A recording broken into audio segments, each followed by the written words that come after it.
Start कर रहे हैं कक्षा 10 का एक और नया लेक्चर। पिछले लेक्चर तक मैंने आपको जितना भी हमारा चैप्टर 1 है रासायनिक अभिक्रियाएं और समीकरण उसको समझाने के बाद यौगिकों के सूत्र किस प्रकार लिखे जाते हैं ये बताया था।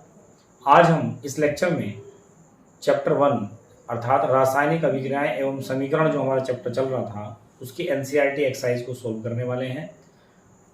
मैं आपको एनसीईआरटी एक्सरसाइज का एक एक क्वेश्चन कराने का प्रयास करूंगा।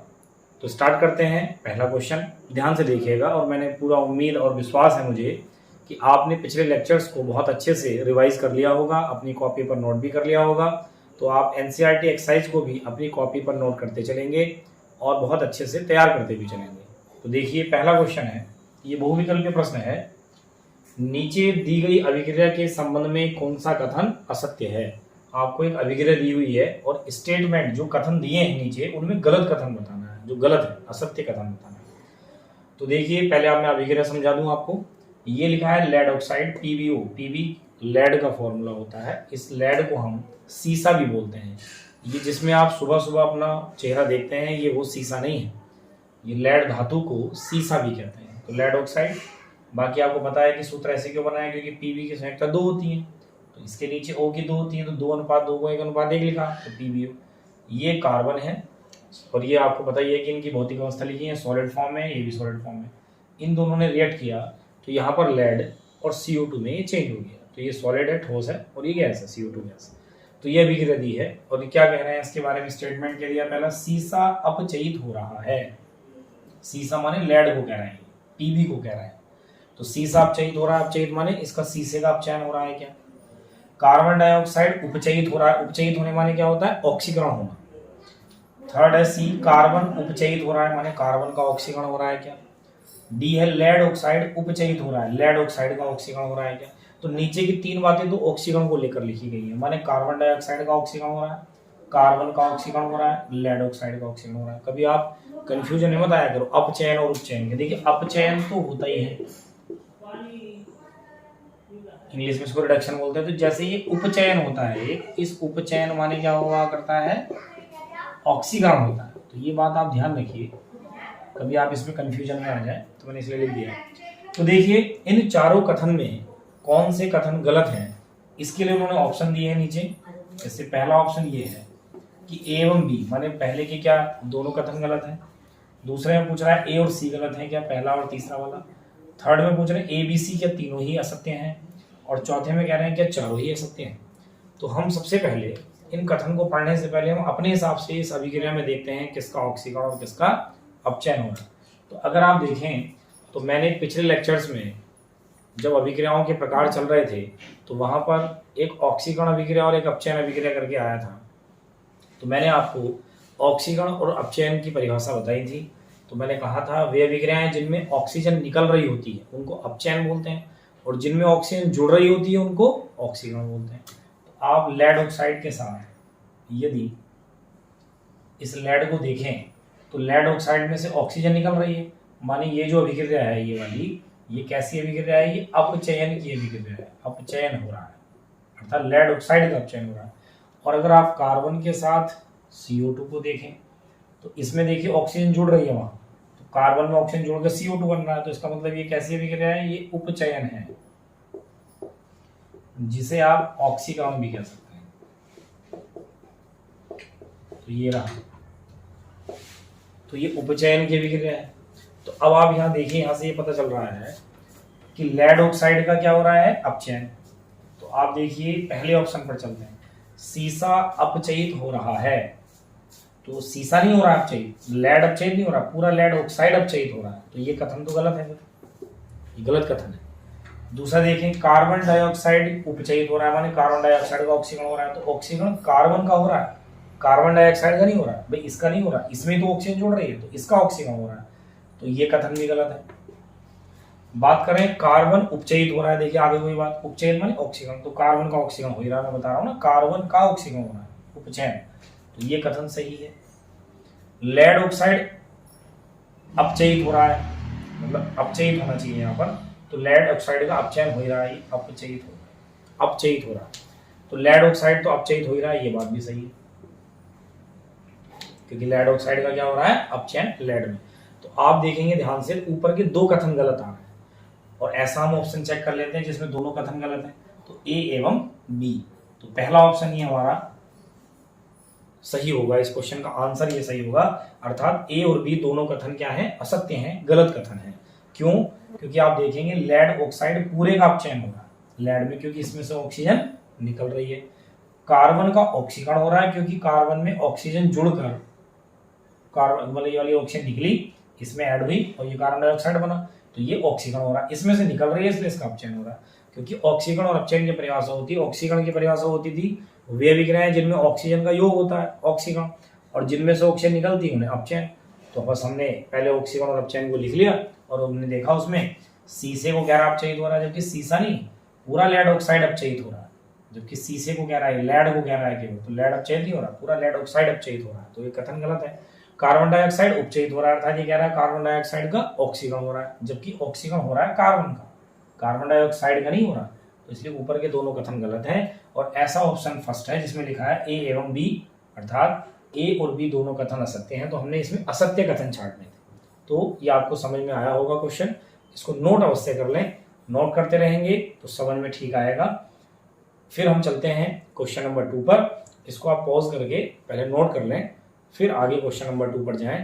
देखिए बात करते हैं क्वेश्चन नंबर 2 की, मैंने आपके लिए बोर्ड पर नोट किया हुआ है। क्वेश्चन नंबर 2 एनसीईआरटी एक्सरसाइज का है। आपको एक अभिक्रिया दी है Fe2O3 + 2Al, Al2O3 + 2Fe। तो ये कह रहे हैं कि जो ऊपर दी गई अभिक्रिया किस प्रकार की है, अर्थात ये आपने जो अभिक्रिया लिखी है ये किस प्रकार की अभिक्रिया का उदाहरण है। तो आपने पिछले लेक्चर्स में अभिक्रियाओं के प्रकार पढ़े हैं, भाई देखिए चारों वही लिखे हुए हैं, संयोजन अभिक्रिया, द्विविस्थापन, वियोजन, विस्थापन। तो आप देखें इस अभिक्रिया को देखने से पता चल रहा है कि Al जब Fe2O3 से रिएक्शन कर रहा है तो Al ने Fe को रिप्लेस कर दिया है और खुद से आगे लगा है, माने ऑक्साइड बना रहा है ऑक्सीजन के साथ। देखिए एल्यूमिनियम Fe को हटा रहा है, बाहर कर दिया उसने, ये पड़ा Fe बाहर, और Al खुद से आके ऑक्सीजन के साथ लगा है।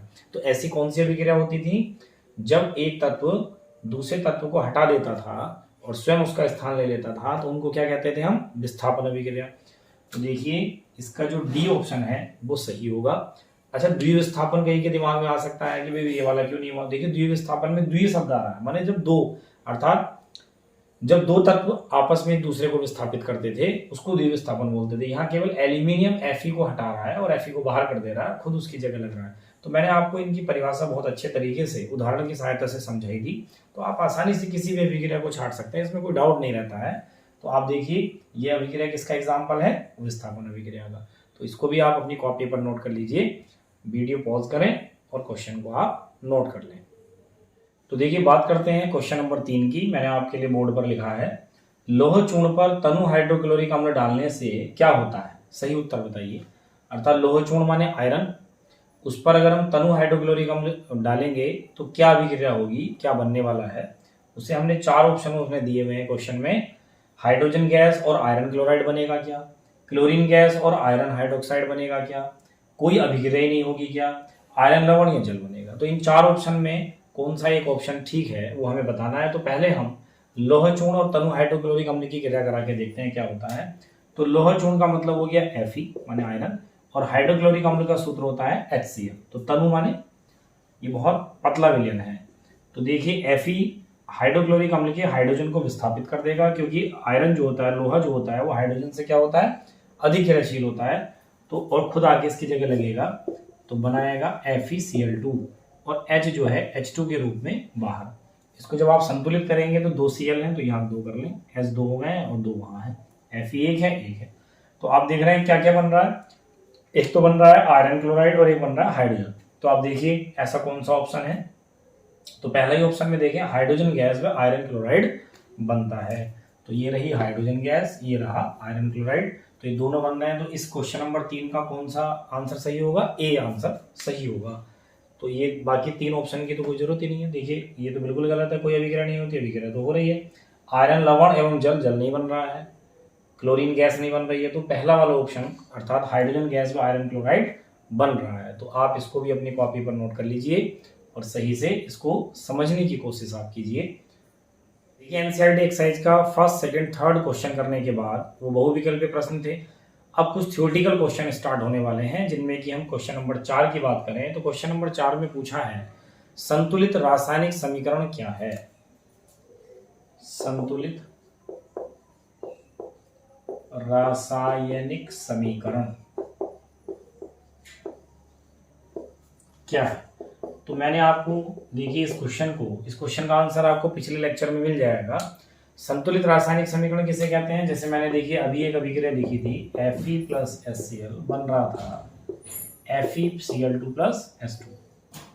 तो इसकी परिभाषा वगैरह सब मैंने पिछले लेक्चर में लिखा है, लेकिन अब जब देखिए क्वेश्चन नंबर 4 आया है तो उसको मैं फिर से एक बार बताने की कोशिश कर रहा हूँ। तो आप देखेंगे कि रासायनिक समीकरण में बाईं तरफ अभिकारक और दाईं तरफ उत्पाद लिखे होते हैं। जब अभिकारक के सारे परमाणु उत्पाद के परमाणुओं की संख्या के बराबर हम कर लेते हैं तब हम उसको कहते हैं संतुलित रासायनिक समीकरण। अर्थात जितनी तत्व और उनके परमाणु इधर उपस्थित हैं उतने ही उन तत्वों के परमाणु उधर उपस्थित होने चाहिए, चाहे उनके रूप इधर से उधर बदल जाते हैं। तो देखेंगे एक Fe है, एक Fe है, यहाँ पर हाइड्रोजन का एक परमाणु है, वहां दो हैं, तो आप इसको क्या कर लेंगे, यहाँ पर दो, तो Cl2 हो गए, तो यहाँ भी Cl2 हो गए। तो इस प्रकार से आप संतुलित रासायनिक समीकरण लिखिए हैं। तो संतुलित रासायनिक समीकरण की परिभाषा मैंने बता दी। अब उसमें एक दूसरा इसी में क्वेश्चन पूछा है, इसका सेकंड हाफ, कि संतुलित समीकरण लिखना, संतुलित रासायनिक समीकरण को लिखना क्यों आवश्यक है। तो आवश्यक इसलिए है जिससे हमें ये पता चल सकता है कि अभिक्रिया के प्रारंभ में जो अभिकारक ले जाते हैं क्या उतने द्रव्यमान में ही उत्पाद बने हैं। अर्थात द्रव्यमान संरक्षण के नियम की पुष्टि संतुलित रासायनिक समीकरण की सहायता से ही की जा सकती है, क्योंकि द्रव्यमान संरक्षण नियम ये कहता है द्रव्यमान को न तो उत्पन्न किया जा सकता है न नष्ट किया जा सकता है, उसे एक रूप से दूसरे रूप में बदला जा सकता है। तो जितना द्रव्यमान आप अभिक्रिया के शुरू में लेते हैं, अभिकारक के रूप में लेते हैं, उतना ही द्रव्यमान आपको उत्पाद के रूप में मिलता है। तो ये सब बातें हमें संतुलित रासायनिक समीकरण की सहायता से ही पता चलती हैं। तो देखिए ये संतुलित रासायनिक समीकरण जो है, मैं बार बार कह रहा हूँ, पिछले लेक्चर्स में टॉपिक आ चुका है, तो आप इसे वहां से तैयार कर लें। बाकी मैंने अभी आपको दोबारा से ये बता ही दिया है। तो क्वेश्चन नंबर 4 हमारा कंप्लीट हो जाता है। बात कर रहे हैं हम क्वेश्चन नंबर 5 की। मैं आपको बता दूं क्वेश्चन नंबर 5 बहुत ठीक से आप समझिए, क्योंकि क्वेश्चन नंबर 5, 6, 7 ये यहाँ पर हमें अभिक्रिया लिखने को लेकर है और उन्हें साथ में संतुलित भी करना है। तो आप क्वेश्चन देखिए 5 क्या है, निम्न कथनों को रासायनिक समीकरण के रूप में परिवर्तित कर उन्हें संतुलित कीजिए। अर्थात आपको हिंदी में लिखकर, थ्योरी में लिखकर आपको कुछ कथन दिए हैं, आपको उनको रासायनिक समीकरण में बदलना है तथा साथ ही उन्हें संतुलित करना है। तो क्वेश्चन नंबर 5 में देखिए 4 पार्ट हैं, जिसमें से कि 2 ए और बी मैंने लिख दिए हैं। इसके बाद जब मैं ए और बी बता दूंगा फिर सी और डी आपको लिखकर बताऊंगा। तो सबसे पहले आप ए पार्ट को देखिए। इसमें है नाइट्रोजन हाइड्रोजन गैस से संयोग कर अमोनिया बनाता है। तो जो बात इन्होंने ये ऐसे थ्योरी में लिख कर दी है आपको, आपने ये समीकरण के रूप में लिखना है। तो देखिए ऐसे क्वेश्चन को करने के लिए हमने क्या करना होता है, हमें तत्व या यौगिकों के सूत्र याद होने चाहिए या उनको हमें बनाना आना चाहिए, जो कि मैंने पहले भी आपको सिखाने की कोशिश की है। तो देखिए नाइट्रोजन है, तो नाइट्रोजन को हम N2 कहते हैं, प्लस हाइड्रोजन है, इसको हम H2 कहते हैं। वो सब बता रहा है कि क्या बनेगा, आपने ये नहीं सोचना कि क्या बनना है। तो लिख रहे हैं कि नाइट्रोजन हाइड्रोजन गैस से संयोग कर अमोनिया। तो अमोनिया का जो फॉर्मूला होता है NH3 होता है, तो ये आपको याद रखने पड़ेंगे। तो ये तो हमने लिख दी समीकरण, लेकिन वो कह रहा है इन्हें संतुलित भी कीजिए। तो बहुत आसान है, देखिए संतुलित कैसे करते हैं। यहाँ नाइट्रोजन 2 है, वहां एक ही है, तो इसलिए हम सामने, क्योंकि जब हम संतुलित करेंगे तो नंबर सामने बढ़ाते हैं ना कि नीचे कुछ नहीं करते हैं। तो सामने नंबर लिख दिया हमने, तो 2 नाइट्रोजन हो गए। अब देखिए हाइड्रोजन इधर 2 है, जबकि वहां कितने हो रहे हैं हाइड्रोजन, 3 ये लिखा, 2 यहाँ, तो गुणा हो रही ना, 2 3 6, तो 6 हाइड्रोजन है, तो मुझे यहाँ 6 करने पड़ेंगे। तो मैंने कहा ना सामने नंबर आप चेंज कर सकते हैं। तो यहाँ कितना कर देंगे हम, 3 कर देंगे, तो 3 दूनी 6, तो 6 हाइड्रोजन, तो ये संतुलित भी हो गई है। तो इस प्रकार से अगला जो कथन है हम उसको समीकरण के रूप में बदलते हैं। हाइड्रोजन सल्फाइड लिखते चलिए, हाइड्रोजन सल्फाइड H2S को बोलते हैं, प्लस गैस का वायु में दहन होने पर, वायु का मतलब होता है वायु में कोई चीज जलती है, और वायु का मतलब होता है ऑक्सीजन, क्योंकि ऑक्सीजन की उपस्थिति में ही कोई चीज जलती है। तो वायु में दहन होने पर जल वह सल्फर डाइऑक्साइड बनता है। तो जल माने H2O और सल्फर डाइऑक्साइड माने SO2, तो जल और सल्फर डाइऑक्साइड बनते हैं। तो आपने कुछ ये नहीं सोचना है कि क्या बनना है, वो तो खुद बता रहा है कि ये बनते हैं। तो पहले हमने इस कथन को समीकरण के रूप में लिख दिया, अर्थात हाइड्रोजन सल्फाइड, वायु में दहन माने वायु माने ऑक्सीजन, तो जल बन रहा है और सल्फर डाइऑक्साइड बन रहा है। इसके बाद अब हमें इसे संतुलित करना है। तो संतुलित करने में आप देखेंगे हाइड्रोजन 2 है, उधर भी 2 है, इधर सल्फर 1 है ऑक्सीजन 2 है, जबकि उधर कितने हो रहे हैं, 2 और 1 3 हो रहे हैं। तो देखिए इसको कैसे चेंज करें भाई, यहां पर हम क्या काम करते हैं, इसकी संख्या को चेंज करके देखते हैं। 2SO2 करें तो भाई कुछ भी हो सकता है, जो भी आप, क्योंकि हिट एंड ट्रायल मेथड है, तुक्का मार विधि होती है। तो देखेंगे आप, ये होगा 2 दूनी 4 और 1 5, तो 5 हो जाएंगे, तो विषम संख्या आती जाएगी हर बार अगर हम यहाँ संख्या बढ़ाते हैं तो उससे अच्छा है। देखिए यहाँ पर जब 2 था, ये एक ही तो परेशान कर रहा है, 3 हो रहे हैं, क्यों ना हम यहाँ पर 2 कर लें। तो उससे क्या होगा, 2 ये हो गए, 2 ये हो गए, 4 हो गए, तो हम यहाँ पर 2 लिख लें तो 4 हो गए। लेकिन आप देखेंगे यहाँ पर हाइड्रोजन कितने हो जा रहे हैं, 4 हो जा रहे हैं, तो हम कितना कर लेंगे, यहाँ पर 2 कर लेंगे। फिर क्या होगा, सल्फर 2 हो गए हैं। अगर सल्फर 2 हो गए हैं तो हम सल्फर को 2 करने के लिए यहाँ लिख देंगे 2SO2। तो फिर ऑक्सीजन गड़बड़ा गए हैं, अर्थात 2 दूनी 4 ये हो गए और 2 ये हो गए 6, और यहाँ ऑक्सीजन कितने हो रहे हैं, 4। तो हम क्या करेंगे, सीधे सीधे यहाँ पर 3 कर लेंगे, तो 3 दूनी 6। एक बार फिर से देखिए, हाइड्रोजन 4 तो 2 दूनी 4, सल्फर 2 है तो यहाँ भी सल्फर 2 है, ऑक्सीजन देखिए 3 दूनी 6 है, इधर इधर देखिए 2 ये है और 2 दूनी 4 ये, 4 और 2 6। तो इस प्रकार से देखिए कोई ऐसा रूल नहीं है संतुलित करने का, वो तो आपको ये सोचना है कि कहाँ नंबर आप किसी भी योगी के तत्व के सामने लिखेंगे कि भाई इधर उधर लिखने के लिए कि भाई बराबर हो जाए, बस इस प्रकार का आपको प्रयास करना होता है। तो इस प्रकार से समीकरण संतुलित हो गई है। तो आप देखेंगे कि जो उसने कथन दिए पहले हमने उन्हें समीकरण में बदला और फिर हमने उनको संतुलित कर लिया, और संतुलित करने के लिए जितने परमाणु तत्वों के इधर हैं उतने आपको उत्पाद की तरफ करने होते हैं। अगर किसी को कोई कंफ्यूजन है तो आप कमेंट में लिख सकते हैं। बाकी मैं क्वेश्चन नंबर 5 के जो 2 पार्ट बचे हैं COD, उनको लिखता हूं कथन को, और फिर आपको समीकरण लिखकर संतुलित करना बताता हूं। देखिए क्वेश्चन नंबर 5 का C की बात करते हैं। मैंने आपके लिए दोनों COD जो बचे पार्ट थे वो लिखे हैं। तो एल्यूमिनियम सल्फेट के साथ बेरियम क्लोराइड अभिक्रिया कर एल्यूमिनियम क्लोराइड में बेरियम सल्फेट का अवक्षेप देता है। तो इस कथन को हम समीकरण के रूप में अगर लिखें तो हमने लिखना है पहले एल्यूमिनियम सल्फेट। तो मैंने पिछले लेक्चर में आपको यौगिकों के सूत्र लिखना बताया, तो अगर आपको नहीं आते हैं तो एल्यूमिनियम सल्फेट का मतलब हो गया, देखिए Al और सल्फेट हो गया SO4। तो Al की संयोजकता होती है 3, तो SO4 के नीचे, और SO4 की होती है 2, तो Al के नीचे, तो Al2SO4 का होता है प्लस। फिर है बेरियम क्लोराइड। तो देखिए बेरियम क्लोराइड का फॉर्मूला क्या होगा, Ba लिखें आप Cl लिखें, Ba की 2 है तो Cl के नीचे, Cl की 1 है तो Ba के नीचे, एरो। फिर वो कह रहे हैं कि क्या बनाते हैं अभिक्रिया कर एल्यूमिनियम क्लोराइड। अब एल्यूमिनियम क्लोराइड लिखना तो बहुत आसान है, Al लिखो Cl लिखो, Al की 3 Cl के नीचे, Cl की 1 इधर नीचे, क्योंकि विपरीत संयोजकता में लिखते हैं। जिनको नहीं आए हैं अभी भी यौगिकों के सूत्र लिखने, तो इससे जस्ट पहले लेक्चर में जाकर आप यौगिकों के सूत्र लिखना सीखें। प्लस फिर क्या है बेरियम सल्फेट। तो देखिए बेरियम सल्फेट का क्या फॉर्मूला होने वाला है, BaSO4। क्यों, क्योंकि बेरियम माने Ba, सल्फेट माने SO4, Ba की 2 SO4 की 2, इसके नीचे लिखेंगे तो 2:2 को पहले 1:1। मैंने बताया था यदि ये गुणांक जो है बराबर हो जाते हैं तो उन्हें सरलतम अनुपात में लिखते हैं। तो 2 है, इसकी 2 है, तो इसके नीचे 2 लिखेंगे, इसके नीचे 2 माने 1 लिख लेंगे। तो इस प्रकार से एल्यूमिनियम सल्फेट और बेरियम क्लोराइड की क्रिया के बाद एल्यूमिनियम क्लोराइड और बेरियम सल्फेट बन रहा है। तो ये हमने कथन को समीकरण के रूप में लिख दिया। अब चूंकि हमने इसको संतुलित करना है, तो संतुलित करने के लिए फिर वही Al कितने हैं 2, यहाँ पर कितने हैं 1, तो हमने ये 2 कर लिए। अब आप देखिए क्लोरीन कितने हो जा रहे हैं, 2 तिया 6, और यहाँ पर कितने हो रहे हैं 2। तो इसके लिए हमें क्या करना पड़ेगा, 3 कर लेते हैं, 3 दूनी 6 Cl हो गए। अब आप देखेंगे SO4 इधर पूरे 3 है और उधर कितना है पूरा SO4 1 है, तो इसके सामने में कितना लिख देता हूँ, 3 लिख देता हूँ। उससे Ba भी 3 हो गए, 3 Ba हो गए, तो ये संतुलित भी हो गई है। देखिए आप इनके नीचे आप नाम लिख सकते हैं, aluminium sulphate, barium chloride, aluminium chloride और बेरियम सल्फेट। तो इस प्रकार से कथन को हमने समीकरण और संतुलित करने में बदल लिया है। क्वेश्चन नंबर 5 के D क्वेश्चन की बात करें तो लिखा है पोटेशियम धातु जल के साथ अभिक्रिया कर, तो पोटेशियम के होता है और जल H2 होता है, के साथ क्रिया कर पोटेशियम हाइड्रोक्साइड। तो पोटेशियम हाइड्रोक्साइड को कैसे लिखेंगे, पोटेशियम माने K और हाइड्रोक्साइड माने OH। K की संयोजकता 1, OH के नीचे, OH की 1, K के नीचे, ये लिखा है मैंने सब आपको। और हाइड्रोजन गैस देती है, तो हाइड्रोजन गैस भी निकल रही है तो H2 लिख दिया। तो कथन को हमने ऐसे समीकरण के रूप में लिख लिया। अब हमने इसको संतुलित करना है, तो पोटेशियम 1 है, उधर भी 1 है, O 1 है, H कितने हो रहे हैं इधर 2, उधर कितने हो रहे हैं 2 और 1 3 हो रहे हैं।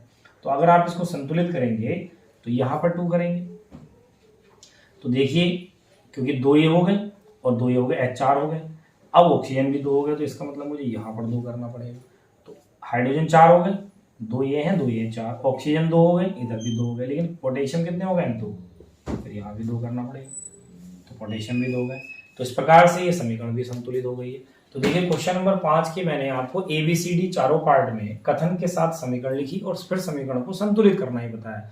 लेकिन इसमें एक महत्वपूर्ण बात कि किसी यौगिक के सूत्र को हम कैसे लिखेंगे, आप जरूर पिछले लेक्चर से देख लीजिए, मैं बार बार कह रहा हूँ उसको जरूर देख लें, क्योंकि तभी आप इन कथन को समीकरण में बदल पाएंगे और फिर आप उसको संतुलित कर पाएंगे। तो इस प्रकार से आपको क्वेश्चन नंबर 5 समझ आया होगा। इसको कॉपी पर चारों इसके जो पार्ट हैं वो नोट आप कर लें, वीडियो पॉज करके बहुत आराम से इसको नोट करें और अपने आप से खुद भी इसको लिख कर देखना है। आप कथन लिख लीजिए और फिर देखिए रिएक्शन आप लिख पाते हैं क्या। फिर इसमें कोई प्रॉब्लम आती है तो आप कमेंट के माध्यम से मुझे अपनी वो प्रॉब्लम बता सकते हैं। देखिए अगर बात करें क्वेश्चन नंबर 6 की, तो इस बार उन्होंने कथन नहीं सीधे समीकरण आपको दिए हैं, केवल संतुलित वो आपको करा रहे हैं। तो लिखा है निम्न समीकरणों को संतुलित कीजिए। तो संतुलित करने के लिए आपको समीकरण लिखी हुई है क्वेश्चन में, ये हमने नहीं लिखनी है, या हमने नहीं लिखी है, ये तो उन्होंने समीकरण दे रखी है, बस हमने क्या करना है, इनको संतुलित करना है। तो 4 ये रिएक्शन आपको दी है। तो आप देखेंगे पिछले वाले क्वेश्चन से आधा ही काम करना है, क्योंकि अब की बार केवल संतुलित करनी है। तो देखिए क्या करते हैं, आप सीधे सीधे देखिए NO3, पूरा NO3 देखिए 1 है, उधर पूरे NO3 कितने हैं 2। तो सबसे पहले तो यहाँ मैं 2 ही कर देता हूँ, जिससे कि NO3 ही 2 हो गए हैं। इसके बाद आप देखिए H को देखिए कितने हो रहे हैं, 2 ये और 2 ये 4, और उधर कितने हो रहे हैं केवल 2। तो यहाँ कर लेते हैं 2 कर लेते हैं, तो H भी 4 हो गए हैं। ऑक्सीजन को देखें केवल, देखिए इस वाले ऑक्सीजन को मत काउंट कीजिए, क्योंकि ये तुमने NO3 में काउंट कर लिया है पूरा। तो ऑक्सीजन केवल यहाँ बच रहा है 2, और यहाँ भी कितने हो रहे हैं 2। और अगर आप ऐसे करना चाहते हैं कि अलग अलग ही परमाणु देखना चाहते हैं, आप देखिए 2H और 2H 4H, तो इधर देखिए 2 दूनी 4H। ऑक्सीजन काउंट कीजिए पूरे, 2 तिया 6 और 2 8, इधर देखिए 2 तिया 6 और 2 8। नाइट्रोजन देखिए 2 है, नाइट्रोजन देखिए 2 है, कैल्शियम 1 है। तो सारे तत्व के जो परमाणु हैं वो अभिकारक और उत्पाद की साइड जो है वो समान है, तो अर्थात अभी इस समय संतुलित समीकरण है। बात करें दूसरी समीकरण अर्थात बी समीकरण की, तो NaOH प्लस H2SO4 से Na2SO4H2O बन रहा है। तो आप देखेंगे Na को देखें, Na 1 है, उधर 2 है, तो चलिए इधर 2 कर लेते हैं। अब ऑक्सीजन देखते हैं कितने हो गए हैं, 2 ये हैं और 4 ये हैं 6, जबकि इधर देखें 4 हो रहे हैं और एक ये 5। तो हम क्या काम करते हैं, यहाँ पर कितना कर देते हैं इसको ऐसे 2, तो 4 ऑक्सीजन ये हैं, 2 ये हैं, 6 हो गए हैं। अब H देखिए 2 ये और 2 ये 4, तो इधर के H कितने हो रहे हैं, 2 दूनी 4। सोडियम हम पहले 2 कर चुके हैं, तो बाकी सल्फर देखिए 1 है, उधर भी कितना है 1 है। तो ये समीकरण भी देखिए अब आपकी संतुलित हो गई है। इसको देखिए बहुत ईजी है, एक सोडियम Cl1, इधर Ag1 उधर भी Ag1, इधर Na1 उधर भी Na1, O3, तो ये पहले से ही संतुलित है, तो इसमें संतुलित करने की कोई आवश्यकता नहीं है। सी समीकरण खुद से पहले से ही संतुलित है। बात करें डी अभिक्रिया की, डी समीकरण में देखिए बेरियम 1 है, उधर 1 है, Cl2 है, उधर 1 है, तो ये हो जाते हैं ऐसे 2, क्योंकि सामने ही नंबर बनाने आपने। तो H के 2 हो गए हैं, तो ये 2 हो रहे हैं। सल्फर 1 है, ऑक्सीजन 4 है, 4, तो ये इस प्रकार से संतुलित होता है। बहुत आसान काम रासायनिक समीकरण को संतुलित करने का होता है। जब आपसे केवल संतुलित पूछा हो तब आपने जितने परमाणु तत्वों के इधर हैं उतने उधर करने होते हैं। लेकिन यदि क्वेश्चन ये पूछ ले कि आप कथन को समीकरण में बदलिए फिर संतुलित कीजिए, तो कथन को समीकरण में बदलने के लिए आपको यौगिकों के सूत्र लिखना आना जरूरी है। तो इस प्रकार से क्वेश्चन नंबर 6 मैंने आपको समझाया, इसको भी आप अपने नोटबुक पर नोट कर लीजिए, नोट जो आपकी कॉपी है उस पर आप नोट कर लीजिए, जिससे कि हमारी पूरी बहुत ठीक तरीके से एक्सरसाइज के सारे क्वेश्चन आपके पास लिखित में उपलब्ध रहें, और कहीं फिर कोई डाउट आए तो फिर से आप वीडियो को प्ले करके उनको अपने उन डाउट्स को क्लियर कर पाएं।